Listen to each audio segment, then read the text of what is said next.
I can't tell you how excited and quite frankly honored I am to be sitting up here on these somewhat broke down chairs um, with two people that I hold in such high regard, and without whom, quite literally, none of us would be sitting here. Um, so these two folks hardly need any introduction, but I would like to begin by giving them each a moment to introduce themselves and talk a little bit about how they came to be sitting up here in a somewhat broke down chair in Buffalo, New York. You're looking at me. Hi, I'm Susie Miller Carello. I'm the executive director of the Charter Schools Institute at the State University of New York, in case you didn't know that. How did I get to be where I am? I started, quite honestly, in this business. My father was a public school teacher in Indiana who got his administrative degrees and a doctorate at Purdue University, and was a kind of groundbreaking school superintendent in his day.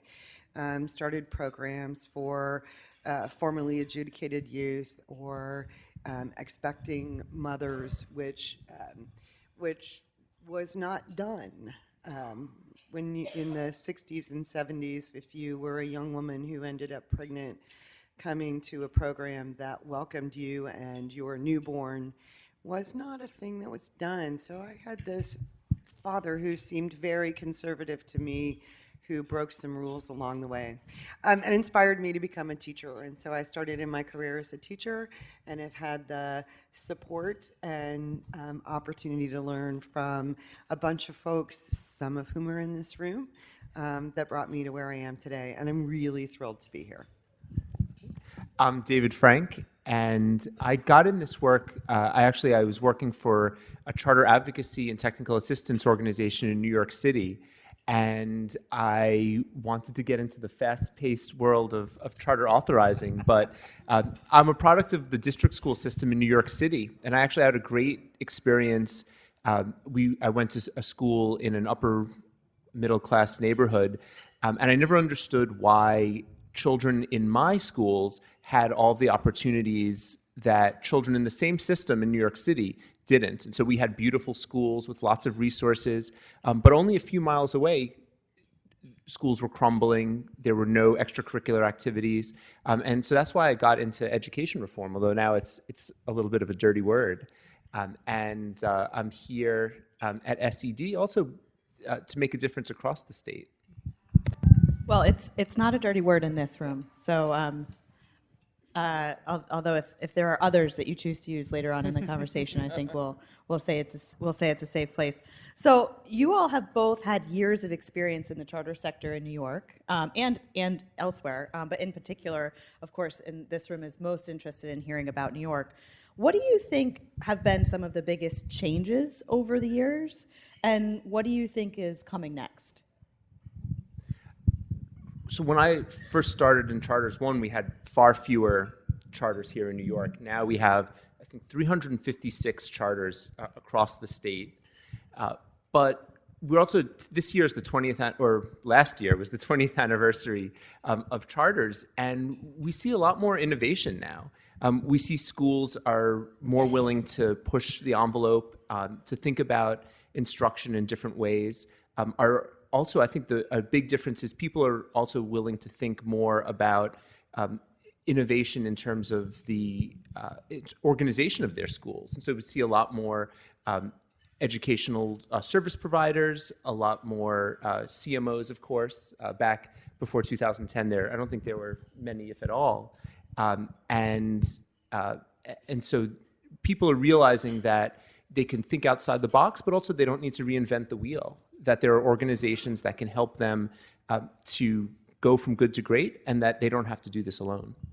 Are there one or two innovations that are sort of top of mind for you when you say that, especially that folks in this room may not be aware of?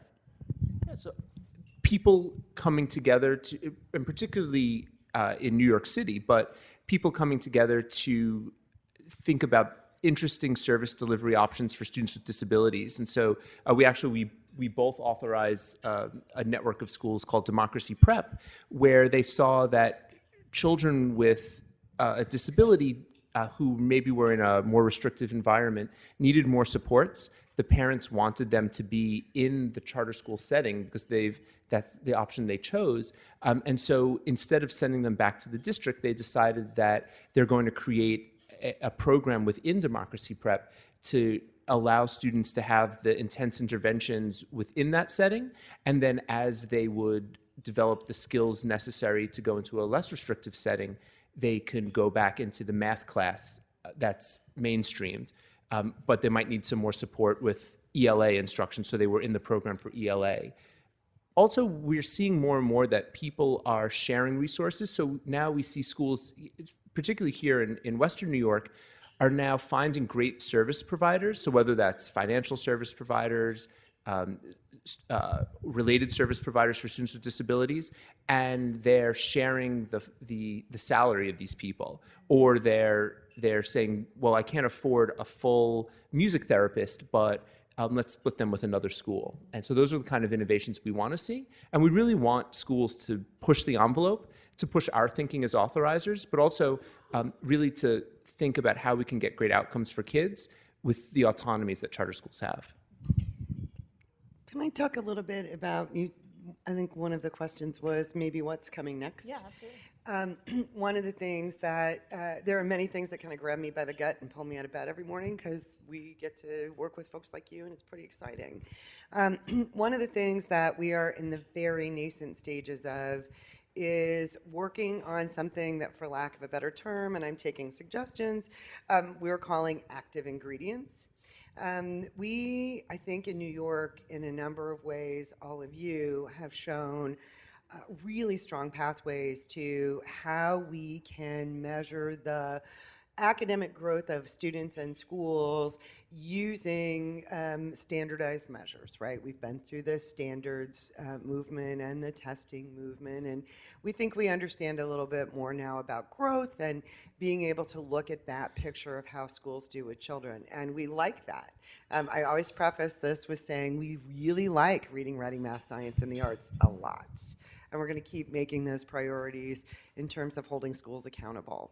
But the piece that we have left behind in getting good at that piece is how we support schools in measuring the programs that David describes. And so each of you has a set of kids that you serve that, yep, the standardized tests tell you something about how well they're doing and what their growth is, but it gives you only one picture, and quite frankly, it gives me only one picture when I'm having to make a high-stakes decision about your schools.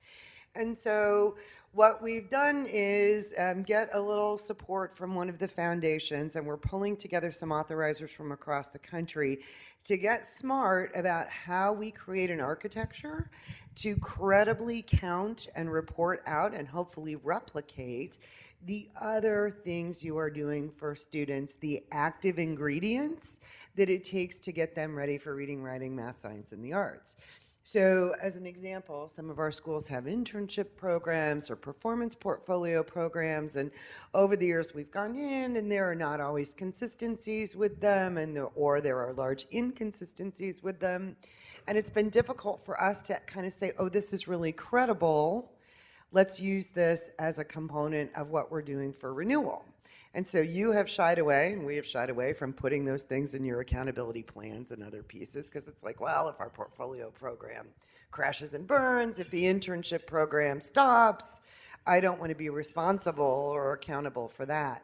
So what we're trying to do with these authorizers, we have 5 partners across the country, is to come up with an architecture, and we've got a couple of schools that are going to pilot this with us, but come up with an architecture to try to credibly count and report out in a way that others could replicate the active ingredients that you spend your time putting in place for kids so that they actually can do well on the math and science and history and et cetera tests.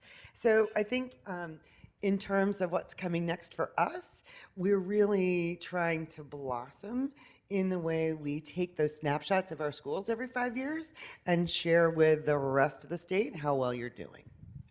I know I speak for lots of folks in this room when I say that's really exciting. And I say that in part as a charter parent of a school that really went above and beyond and launched a highly competitive soccer program.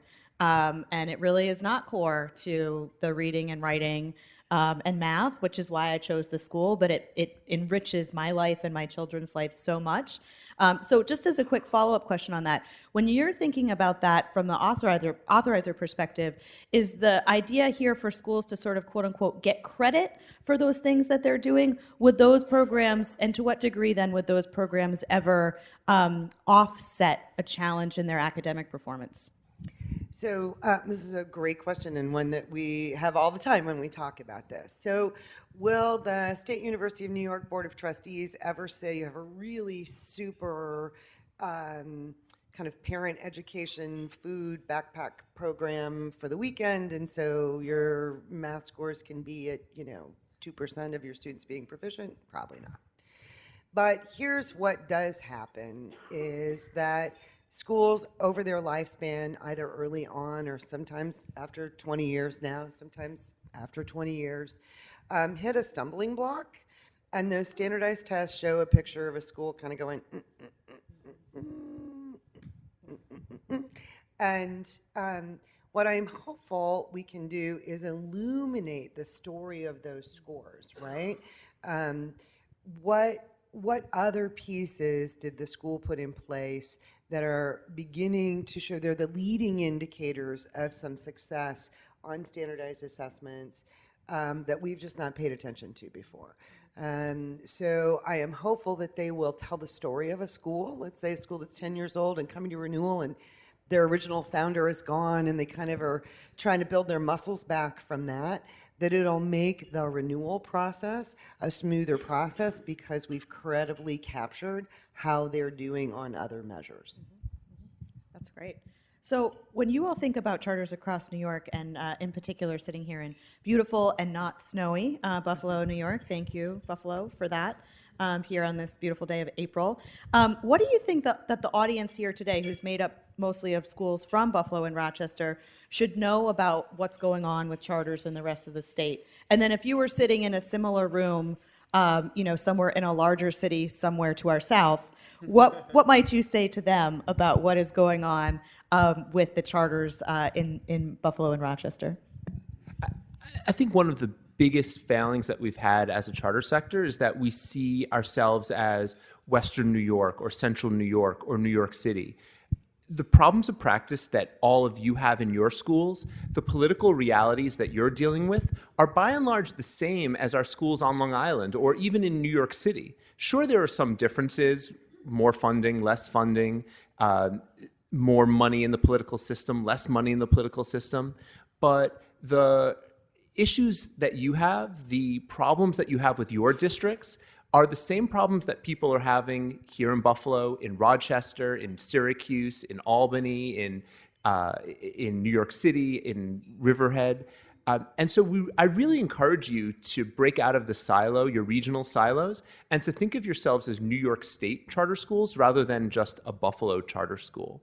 We're really excited that some of our schools here in Buffalo, and some of them are in this room, are reaching out to high-performing schools in other parts of the state and saying, we have a lot to learn from each other, so come to my school, see what you can learn from us, and we're going to come to your school and we're going to see what we learn from you.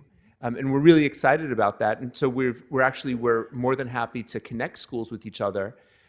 We're also, similar to the work that SUNY's doing, we're really looking to compare more our schools to apples rather than apples to oranges. And so if we can find schools that are similar to your school, whether it's programmatically, demographically, academically, and then connect you with those schools to see what they're doing, that's a win for us. If you can bring back innovations here in Buffalo or Rochester or Syracuse, we think that it's good. We also think that politically, if you speak with one voice, it's more powerful. And so rather than the 21 charters here in Erie and Niagara County, if you can speak with the voice of the 356 charters across the state, it's more powerful in Albany. It's more powerful to stakeholders who maybe are not enamored with charters. So we really encourage schools to do that as well. I think one of the things that I miss the most, this might be the teacher in me talking, one of the things I miss the most that used to happen a little bit I don't think we ever maximized it, was having the people that make the difference, the teachers, come together. It used to be long ago. The teachers, the directors of curriculum instruction, the instructional coaches from across the state would come together for a couple of days and really share out best practices with each other. And so this likely is the teacher in me. I miss understanding and being able to learn, why is 8th grade math instruction working so well at this school? Let's have them come and, show us what the secret sauce is. And so I think that's an opportunity that we've lost that I'd love to see come again and have it be very much instructionally focused, because I think it would be nourishing for me, but I think it would be nourishing for the teachers as well. Yeah, it's funny you say that. I don't know if anyone else recently saw an article about ed camps. Has anyone here heard of ed camps? Great. Well, then I don't feel bad acknowledging that until I saw this article, despite having been in the work for years. Have you guys heard of them? Mm-hmm. Yeah. So they're self-made conferences for teachers by teachers, and I saw that and I said, well, we've got to figure out how to harness that for charter schools, in particular in some communities like Buffalo and Rochester, where the opportunity for people to come together locally and not have the high hurdle necessarily of traveling, which is expensive and time consuming. So we'll add that to the list after we receive your feedback about today's conference. Of course, that's going to be my plug to take our survey, because we very much want to know how we should continue or not these types of forums. So. How does it work to have two authorizers in one state? There are many states, including most that surround us, that only have one. And so, do you guys work together? Do you compare notes about schools? Do you ever sort of like pass notes back and forth about schools? How does that work? Do we ever pass notes back and forth about schools? I think, get a load of this school. You'll never believe who called me about that. well, I think despite the differences that people might see outwardly, Susie and I we have a great friendship and relationship, and I see Susie as a mentor, and so we do oftentimes get together and talk about our shared issues working in large bureaucracies. But I think, and actually I'll quote Susie, but I think in order to have a strong charter sector, we need two strong statewide authorizers in New York. We haven't arrived at perfection. We are only but human. We work in imperfect systems, but I think together and through maybe a little bit of sibling rivalry, we're always trying to improve. And that wouldn't happen if there was a monopoly. Although sometimes I do look with admiration to our neighbor to the east in Massachusetts or Connecticut and say, boy, they have one SEA that's an authorizer. Boy, that would be interesting. Said like an SEA. Yeah. Since I used to be the only authorizer in Massachusetts. That's right. It's interesting. The first time we did the study when I was in charge of research at the National Association of Charter School Authorizers, was that states that had two statewide authorizers, other configurations potentially, but two statewide authorizers actually had a stronger charter sector. And so one of the things, unfortunately for the Bay State, where my heart still lives, but unfortunately for the Bay State, they have very limited charter growth, right? Yeah. Where we have not run into that here until 20 years in. And so of course still have a huge opportunity upstate to do that. So I think having two authorizers is probably a good thing. I think, the bureaucracies are sometimes challenging.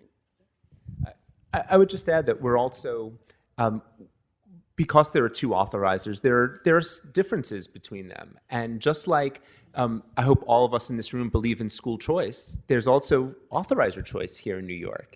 And if it's good for families, it's good for schools. But we really, being authorized by SUNY or the Board of Regents, or actually Buffalo or New York City DOE, you're all just schools. And so sometimes you can identify strongly as I'm a SUNY school or I'm a Board of Regents school. We hope that you all just think of yourselves as being schools, and that the work is too important to segment between one or the other. And so there's differences in politics, there's differences in authorizing philosophy. But at the end of the day, both authorizers want the same things. We want high quality educational and developmental outcomes for all children. You know, it strikes me that you both, have referenced a couple of times working in bureaucracies. And at the risk of putting you on the spot, but I promise not to send these forward to your respective bureaucracies, I'd love for you just to each take a second and talk about the governance structure in which you work, and how that sometimes, can present challenges, maybe even from some of the innovations that you are interested in. I'll go first. I love you, David. I think our biggest challenge actually is kind of managing your bureaucracy, not ours. Ours is pretty straightforward. So the state university, if you read the charter school statute, the authorizers are the state university board of trustees and the regents. The state university full board of trustees, which includes 17 individuals, has a charter schools committee that has 5 folks on it. And one of our trustees is the fabulous and lovely Angelo Fata from here in Buffalo. And the full SUNY Board of Trustees created a delegation, 2012, something like that, where all of the responsibilities of the full SUNY Board of Trustees are delegated to the Charter Schools Committee, and the Charter Schools Committee retained the approval of new charters and the renewal or non-renewal of existing charters, and every other thing was delegated down to the executive director of the institute. It makes it a pretty clear pathway for us.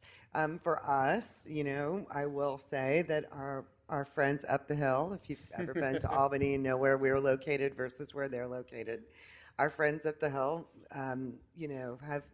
have helped mushroom some regulations in the last 20 years that we are not sure actually move the sector forward. So the people up the hill, I'm beholden to the 17-member Board of Regents, and we're one big happy family here in the state of New York, and sometimes families have disagreements and don't see eye to eye, and but at the end of the day, I think we all want the same thing. We want great things for kids, and so the Regents are. They have a wide variety of stakeholders in the community. And because they have a wide variety of stakeholders, not just charter schools, sometimes their actions take a macro level approach rather than just a specific charter level approach. And we have things that we contend with that make our jobs as charter authorizers a little more messy. And we have to navigate through different concerns than authorizers across the country, and SUNY does have a larger purview than just charters. But if you look at single issue authorizers that are just independent boards that are just focused on charters, that's all they need to focus on. But for better or for worse, the Board of Regents need to worry about the school district in Buffalo and the children in parochial schools and the children in charter schools. And Questar server crashing. Exactly, and so sometimes we take a little bit of a back seat because there are bigger statewide issues. But at the end of the day, the regents have created lots of regulations and rules. But one, our charter sector isn't the Wild West that exists in places like Nevada and Idaho and even Ohio, where there's a lot of things that a lack of regulation it causes actions that hurt the sector. So people who are embezzling money and charter schools that close in the middle of the school year because they can't make payroll. That doesn't exist here in New York because of the systems and supports that the legislature and the regents have created. But also all of you, whether you're SUNY authorized or Board of Regents authorized or Buffalo authorized, I saw a Buffalo authorized school here before, you're a product of that system. And so I think the challenge isn't saying, how have the regulations held us back, but rather, how can we operate to our maximum efficiency, knowing that we have these constraints, but also that we're beholden to a larger ecosystem, and that as public schools, we have public responsibilities. So let me ask you both to maybe be a little bit more specific, just in the sense. No, I'm not about your complaints, about what implications that should have for folks in this room, right? So how are there things that they should be doing, sort of knowing how things work all the way up the food chain? I quite frankly often hear from schools things like, well, I tried to talk to my regent and they just wouldn't come, right? Or I don't understand, some of the questions that I felt like I was asked, at a renewal hearing by the board when I'm so used to dealing with, Susie and her staff. So are there takeaways that folks in this room should have about how ultimate decision-making works for both of your organizations? Are there actions that you would advise that they take or not take in light of what you just described? Yeah. The best advocacy for you and your schools are to have great outcomes and to have a commitment to being a community-focused school, period. If you have outcomes that are way above the district average and you're serving your fair share of economically disadvantaged students, students with disabilities, and English language learners, your school won't have any problems, even if you are a charter school. Now, I spoke before about the Regent's larger mission to the community, and sometimes they're just busy people. I would like to think that even if the Regents have a perceived notion of not being charter friendly, that their actions will speak for themselves. When I started at SED authorized, I think, 64 charters, and today we authorize 101 charters. And many of you have been created in the past 3 years by that Board of Regents that some perceive to be against charters. Now, their worldview is probably different from a lot of our worldviews. However, again, we know the ground rules. We know what's expected of us as a sector. And if we achieve those goals, I don't think that there's an issue at play. And all of you are very persistent people, and so I would just keep trying. But at the end of the day, you're beholden to your families and your communities and to getting outcomes, and hopefully we've been transparent about what those outcomes are. I think that we try to be as accessible as we possibly can, and one of the great, I still have to build these muscles. We have 207 charters across the state. And so one of the things that I often rely on schools, is a great opportunity for me because I often rely on schools to do, is actually call me. And so we do reach out to schools that are coming to renewal, and to the best, to our best ability as we can, if you're coming to renewal and speaking to the Board of Trustees, or getting in your first charter, the Truxton's folks are here, and speaking to the Board of Trustees in the process of having that charter granted, because they're one of our recent grantees that David helped us understand and see was really strong, so I appreciate that. I do my best to predict what the trustees will ask, but I promise you that I never really predict what they will do until 2 hours after they've voted. And I've said that for years. They are curious. They might have read an article that sparks something in their minds, and they don't think to kind of give me a heads up about that question ahead of time. But we do reach out to schools when they're coming to renewal and talk to the school leader, at least try to reach out to the board chair and have a conversation with them about here's what you can expect and here are the questions that they might raise at the table. And so you might want to be ready to ask about those things. Listen, I say this all the time. I call us venture bureaucrats, right? We like venture capital firms in a weird way, make investment recommendations to our board that allow for schools to access not only millions of dollars in public funds, but the lives of real children every day. And our committee takes that very, very seriously, as I know you do too. And so they might ask some tough questions, but we all do that because we grant charters because we want you to be crazy successful. Crazy successful. The New York State is better Every elected official is better. All of you, but certainly your kids and families. If you are super successful, then that's what the Charter Schools Act was all about. So we at the Institute and our committee and the full SUNY Board of Trustees may ask some questions that seem out of left field from time to time, but it is because we want you to be crazy successful for your kids. So I just have to admit, I personally have always had a little bit of a wild speculation that I just have to test out here. Have you guys ever contemplated like a Trading Spaces type reality show? Has anyone else ever wondered that, right? Like, what would the world be like? So if we turned into that show, what would we see? I don't think, based on some recent history, they're likely to let me in the building. So it's like a trading, like parking space It story, would be it's like trading, yeah. trading like street corners. I think the folks at the state education department might not let me in. Politics aside, though, I think we do basically the same things. Like we talk to our schools, we're your cheerleader, we're your supporter, we're your critical friend, and I think that our day-to-day is probably not that different from each other's. But I think the problem is that there's a lot. If you read in the Buffalo News or the Democrat and Chronicle, there's a lot of salacious stuff out there, a lot of headlines. And at the end of the day, our lives are not that exciting.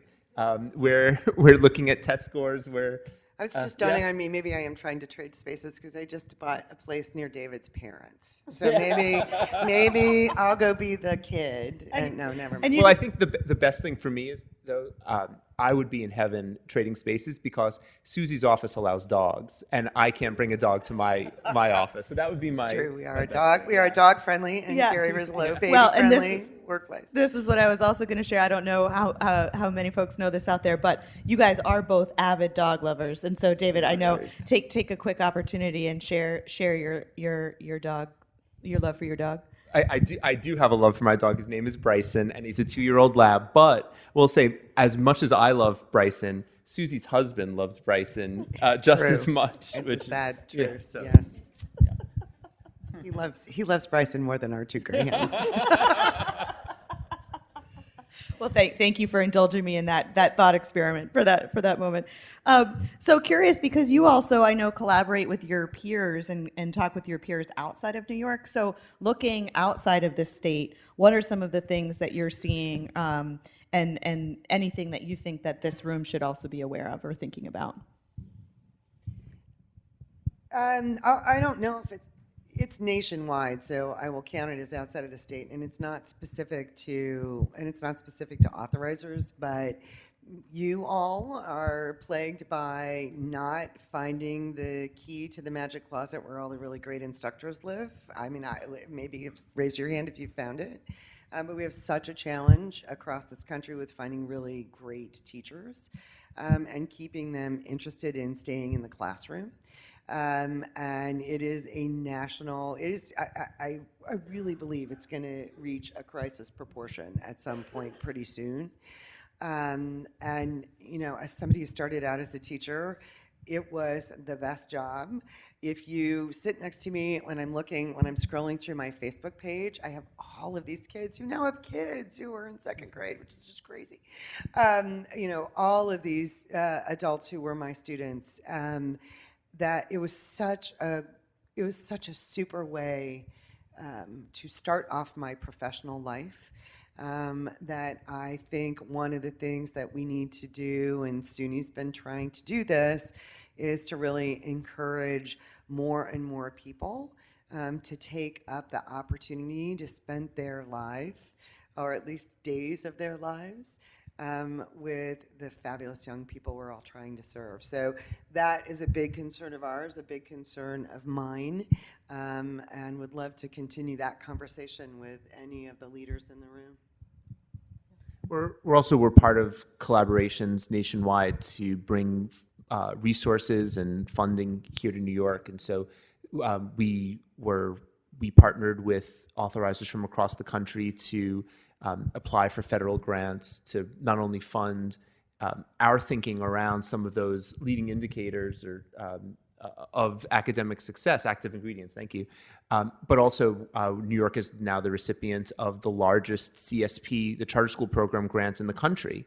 So we brought $90 million here to New York State. The current, so I see Sally back there, not quite, doesn't quite match the 20 years 2011. ago, yeah, it was not. 2011, 113 million. But I think because of, and we reached out to our colleagues across the country.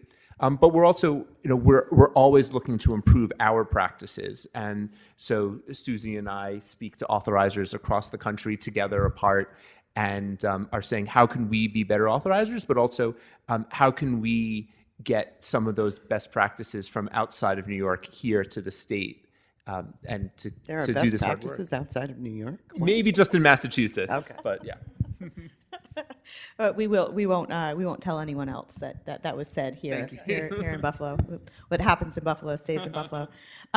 So if you each weren't doing the great work of being a phenomenal charter authorizer in clearly such a great state, what would you be doing?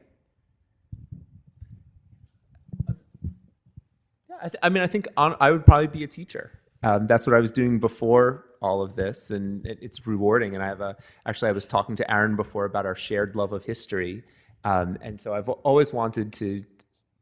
I think that's probably what I would be doing, or working in some museum somewhere. Actually, I worked in the Australian Museum for a while, working in how do we make museum spaces more accessible for kids.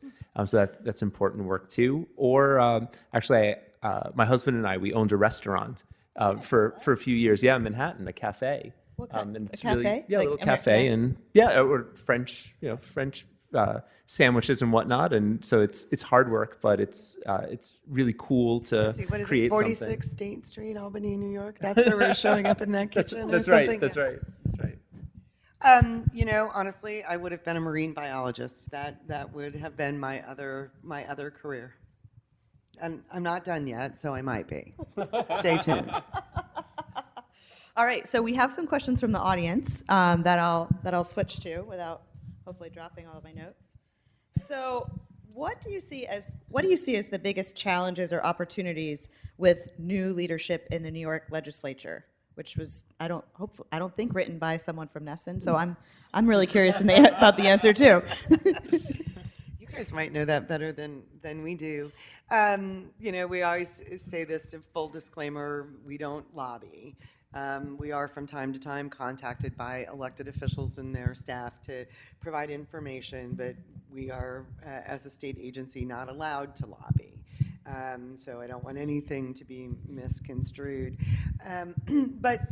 But information is actually, I think, one of the pieces that some of the newly elected individuals and the new chairs of the education committees in both houses, are interested in. I don't think they ever want to get the information wrong. I've met both of them. They seem like, curious and interested individuals who have been told a number of things by folks, not us. And so I think it's always beneficial for everyone, and we try to do this to provide them with accurate and timely information. It's really surprising to me the number of things that the elected officials assume or have been told maybe by folks that don't like charters very much. Charters don't report out their finances. Charters don't. And it's like, oh, that's interesting. Actually, they do on a quarterly basis, plus they have an annual audit that we put into a dashboard. You guys do that now too, right? Yeah. You've been doing that for a while. And they're on the websites of both authorizers here. I'm going to send your chief of staff the links.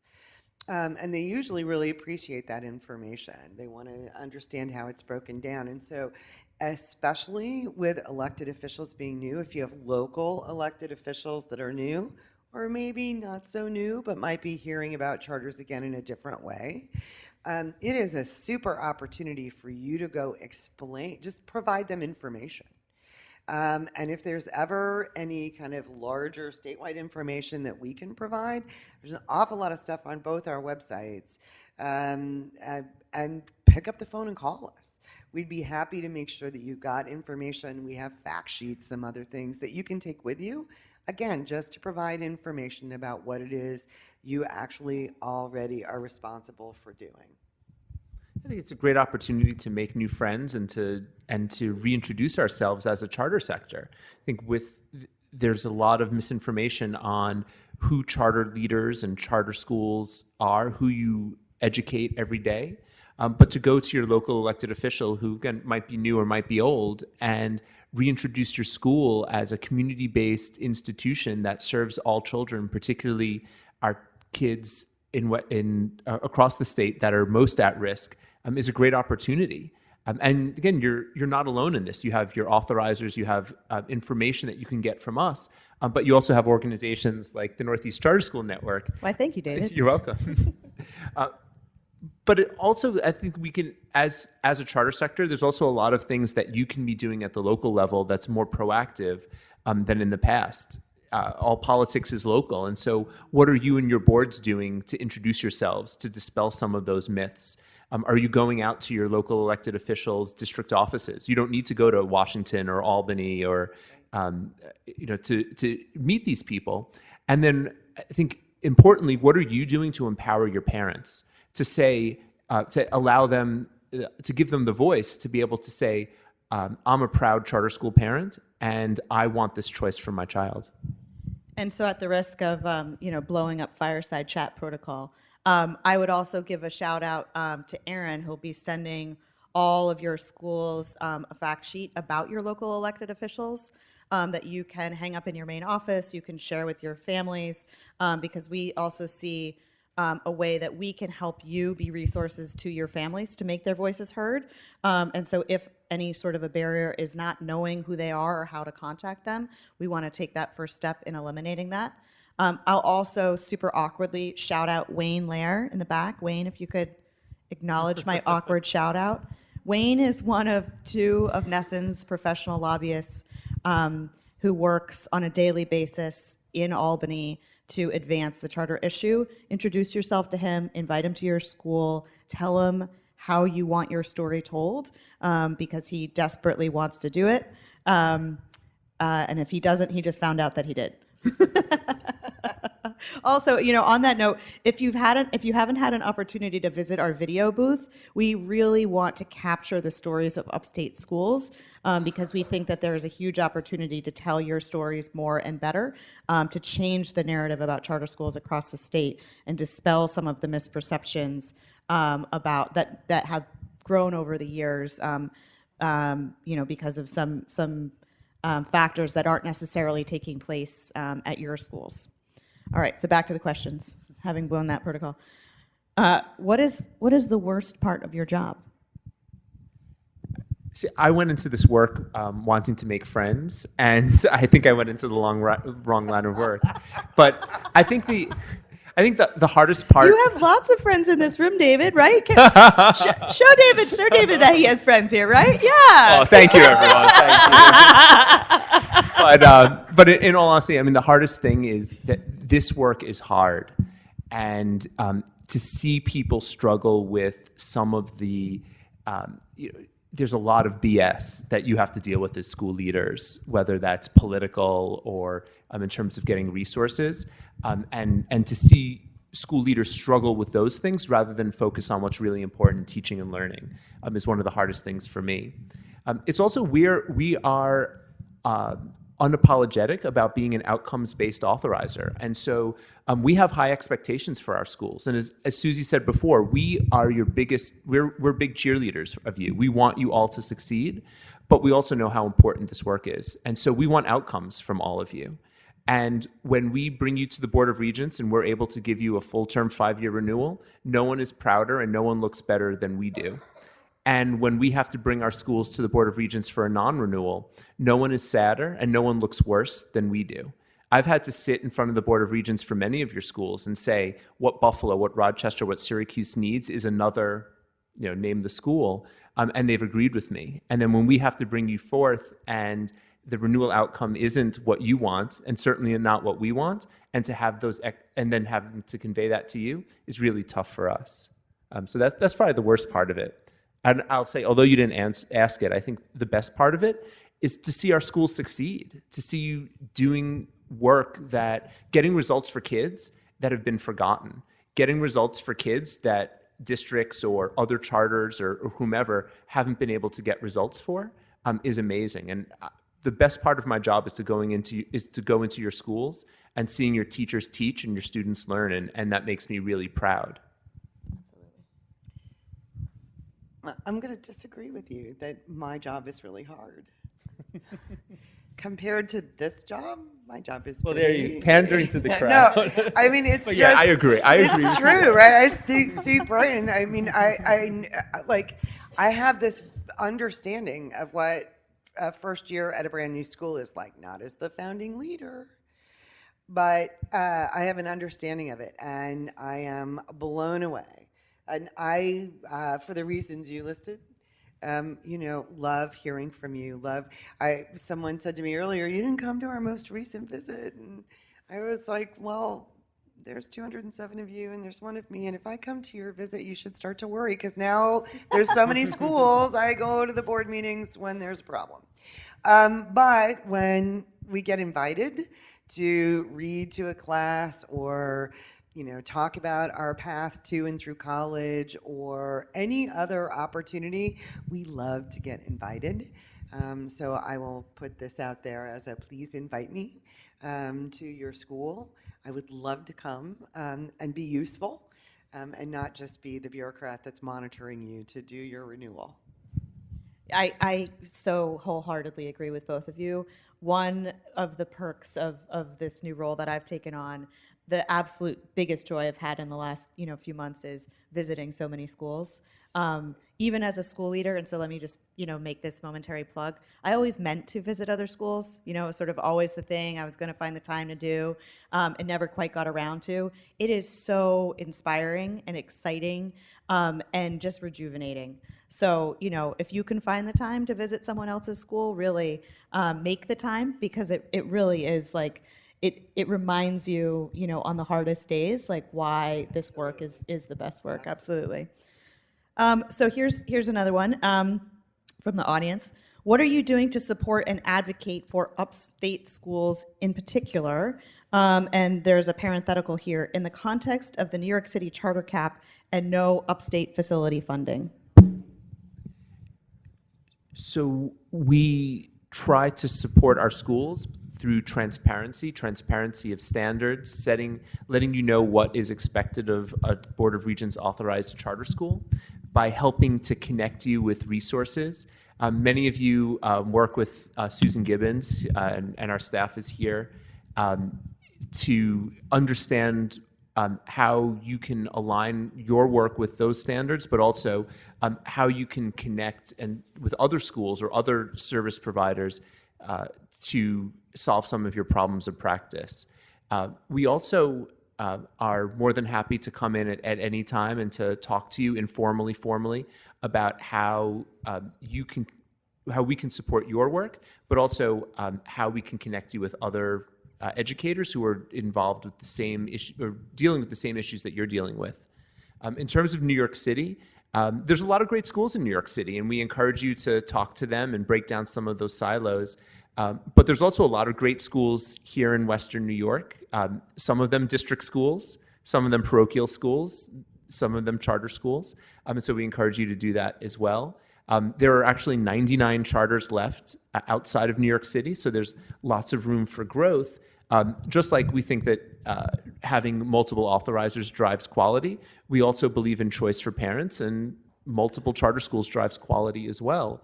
And it's up to you to show the community what makes your charter school different than the district school down the street or the charter school down the block, but also to get great results for kids, and we think that those results speak for themselves. So I will say that while we assiduously don't lobby, just as we provide information to the electeds, we provide information to folks that lobby, folks that do lobby. And so I think one of the things that we try to do at the State University is be very clear about the lack of, especially when those lobbyists kind of might be focused, get paid to be focused on New York City. What we have said is it does New York absolutely positively no good to have, a lively New York City sector and have the rest of the state be meh. That does no good for children. It does no good for the larger public policy opportunity that charters bring.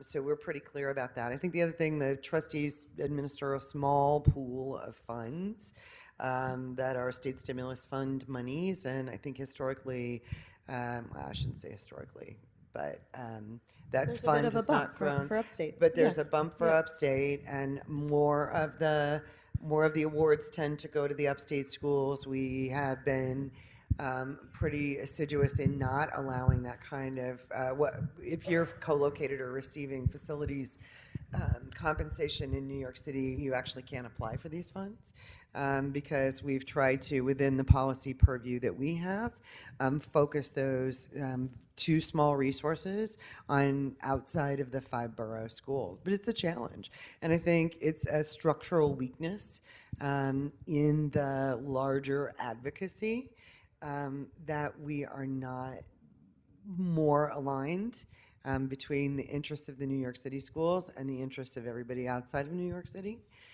This seems to be a New York problem. As a native Hoosier, it seems that, there's New York and then there's the rest of us that don't live in New York. But I constantly talk to folks in Albany and say it does no good for us to have an upstate sector that's just kind of meh. So yes, go for those 99 charters we have available outside of New York City. Let's do this. Amen. And I'll just say, to whoever asked the question and to others in the room, these are two issues that are really top of mind for us at NYSED and things we're in constant conversations about with our colleagues in New York City, as well as with elected officials and things like that. And, I have to, at the risk of being divisive, I was in a conversation with a New York City leader at one point, and they said, I'm really asking, I'm not trying to be mean, why are upstate schools so bad? And I said, well, not for nothing, but they operate in some of the lowest performing communities in the entire state. So their hill to climb is a lot higher and steeper, and they do it with a building strapped to their back, right? Because you don't have the access to the facilities that you otherwise could be using that money to spend on an extra reading intervention teacher or an extra counselor, any of those things. So know that it is not lost on us, and that we are actively trying to have those conversations with our colleagues in New York City. And to their credit, this person who asked this question really had an aha moment when I said that, when I shared that back with them. But I also think that the onus is on you to show those New York City people that there are great things happening here in Western New York. I see some schools here, like Buffalo Academy of Science, Rochester Academy, where the graduation rates is far above 90%. And a lot of, I think that's worth applauding. And I think that's the envy of many high schools in New York City to have outcomes like they do. And they're operating in a city like Rochester where 11% of the children are proficient in ELA and math in the city as a whole. So I think you're absolutely right. We give these schools upstate a lot of credit, and they do. There's a lot of great exemplars of work happening up here. Well, that dovetails into the last audience question that I'll ask before wrapping up, which is this question about operating charters in cities that are the lowest performing in the state, and how you all think about that issue and that challenge, both for charters, but also for yourselves and for the communities that the charters serve. And I've said this a few times before, but we're transparent about our standards. We want our schools to have academic outcomes that are above the district, if not the state. And if you're in a city like Buffalo or Rochester and you're not doing better than the district, I'm not sure why we're in this work. And I didn't get into this to have students, 80% of students who can't read or write or do math at grade level. And I know that you didn't either. And so I'm uncompromising in our standards, and we hope that we're pushing you to be thoughtful about how you go from being a good to a great school. And a lot of you are well on your way. A lot of you are starting that journey. But I think that it's a great time to be a charter school in New York. 20 years in, you're not alone in your work. There's lots of great exemplars in your cities, let alone across the state or across the country, where you can go and you can say, look, we're really struggling with how to teach inequalities in math for middle schoolers. How do you do it? Or that you can reach across your communities and say, well, how do we instill a love of literacy or a love of history in our students? What are you doing? And so we really encourage you to think about how you can go from being a good school to a great school, but also to use some of the resources that are now available to charter schools, whether it's the state stimulus fund, or now we're schools that are newly authorized or expanding. And it's actually the first time here in New York that if you're an elementary school and you get permission from your authorizer to expand grade levels, you're eligible for CSP funds. And it's $1.25 million for those schools. So these are resources that we hope help you along the way. But we hope that you don't, just like we have no excuses schools, I hope that you don't use the fact that you happen to be in a city that has failed kids for a long time to say that we can maintain the status quo. It's tough work, but it's really important. So when I took the chair, I sit in, not this chair, but when I took this role in December of 2010, SUNY authorized 77 charters. We have 207 now. So that means that I've sat in, I don't know, more than 125 interviews, probably closer to 200 interviews with charter boards since December of 2010. And no charter board, including the ones in this room, came to me and said, we're going to get 12% of our kids proficient. That's our goal. And so when I think about authorizing in Buffalo and Rochester, I do think about what an opportunity it is here. And we do want to have a really robust application process and have appreciated the partners. There are a number of foundation partners that are really now stepping up. So talk about good opportunities for the future, certainly out here in Western New York, to have really great local community folks open really strong schools. But I promise you, no one has come to me as an applicant and said, we're going to just barely beat a very challenged district. And so we do have expectations that your growth rates will be higher. We do have expectations that we will translate to some consistency of absolute performance over time for your kids. Because none of us want to go to work every day and have 90% of our students not be well served by us. That's not the business that we're in. So it's really hard when a school closes. It's really hard when a school closes. I will tell you that in the last few years at SUNY, we've had extraordinary experiences with extraordinary humans in New York. These are the adults who have said, you're right, Susie, we didn't come to you and say we were going to have 12% of our kids proficient. We shot bigger and we worked really hard. And we haven't made it. And so those adults who have come to us, these are boards, it's happened in the city, it happened a little upstate, more in the city. And so, but we're going to work with you to transition these kids as effectively as we can. I have to tell you, out of everybody in this sector, Erin talked about heroes earlier today. Those are my heroes. It's tough to be an adult and say, I've put all my blood, sweat, and tears into this and it didn't work. And now we're going to let somebody else do this. And those are the boards I am honestly most proud as a human to be affiliated with. And so, don't let it get that far. Let's talk earlier. If any of your schools hit a stumbling block, bad news doesn't get better with age, give us a call. We want to be helpful. I'll go back to what I said. When we grant a charter, we all agree there's a set of goals that we want to work together to create an environment where you can achieve them. And the State University of New York stands ready as your authorizer to help you do that. I said too. Can't speak for your bosses. They wouldn't like what I said. So, as we close, is there anything you want to say or share with this group? Anything, words of wisdom or advice? Something I didn't ask that you want to make sure that you say? This is hard work. And you as school leaders cannot do this alone. You need great teachers, you need great support staff. One thing that we really didn't touch upon, you need great boards of trustees. And really, if I had to pick one thing that's the biggest problem across the whole charter sector, I don't think it's a lack of money. I don't think that it's human capital, which I know a lot of people would disagree with me on. But I think that it's the capacity of our boards of trustees to effectively govern our schools. And so it's the work that you do, the management side of things, is one side of the coin of governance.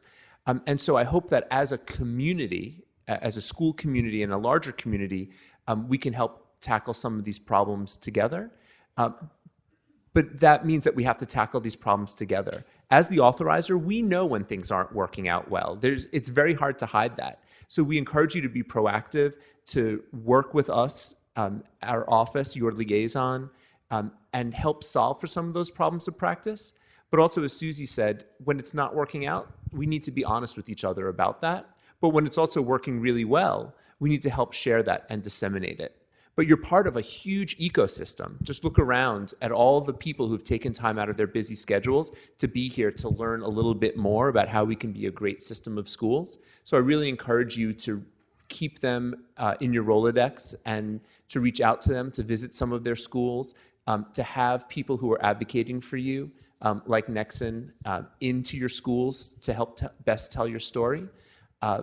But we hope that we're going to be there along the way to help you do that.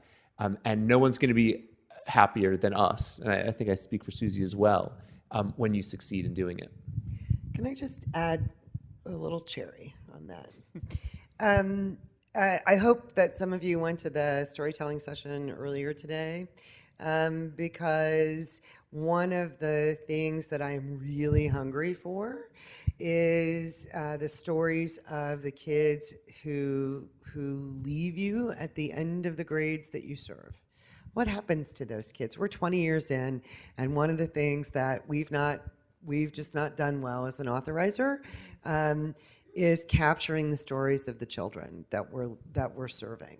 And so we have some of those stories from some of you. A student has come back and is now teaching or doing their student teaching. But I think that the more we can be intentional about what is happening with the students that we are really successful with, the more we can illuminate the kinds of data pieces that we all focus on at renewal, right?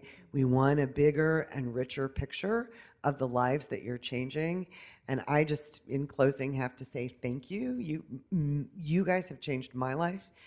You've changed the life of the team that works at the Institute. We really have the best jobs. I mean, folks come back from schools and they're like, oh, there's this great thing happening, or oh, I saw this really great lesson, or oh my gosh, the coaching works here, or this board is doing the best governance. Like, we need to add that in when we go talk to boards about good governance.